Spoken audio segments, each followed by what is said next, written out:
Esok dah nak raya. Barang-barang semua dah beli ke? Ada, Mak.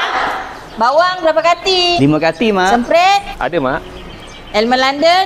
Ada 3 dekat London, Mak. Bahulu ada? Ada, Mak. Dah siap. Maruku dengan sambal bilis pun dah siap.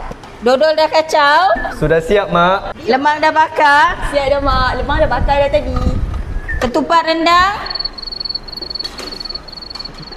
Serundeng? Apalah nak jadi korang.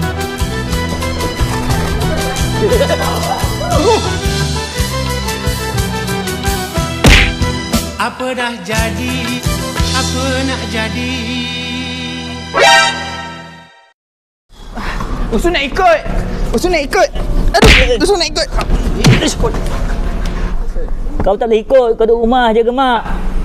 Ucu nak ikut.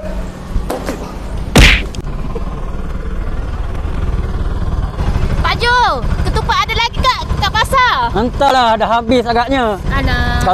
Kalau ada nasib lah. Apa nak jadi. Hancur dah kat sini, bukan saya. Kak, ketupat ada. Ketupat habis hanyut, dek. Pasar tenggelam. Ketupat je tak, Makcik? Ketupat tak ada, nak tak jual. Kau raja, nak? Macam mana? Kak, ketupat dia lagi kat sini, Kak. Dah habis lah, dek. Orang tempah tahun lepas lagi. Yang ni pun dah ada orang tempah dah. Melepas laju. Macam mana ni, Long? Ketupat dah habis.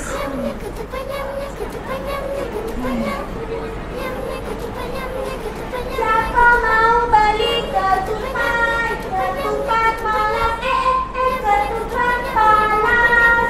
Siapa mau beli ketupat panas? Ketupat palas boleh tak? Kau jangan cari pasal. Mak pening makan ketupat pulut. Mak nak ketupat nasi. Tengok tu.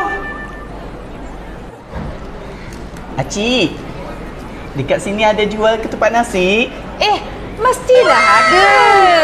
Special punya, dek. Nak berapa? Ada. Sikit lah.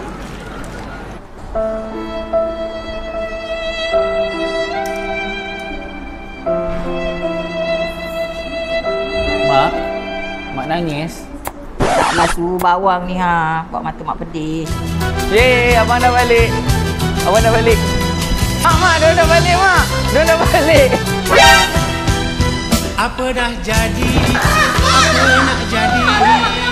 Kenapa macam ni, Mak? Mak bangun, Mak. Sabar.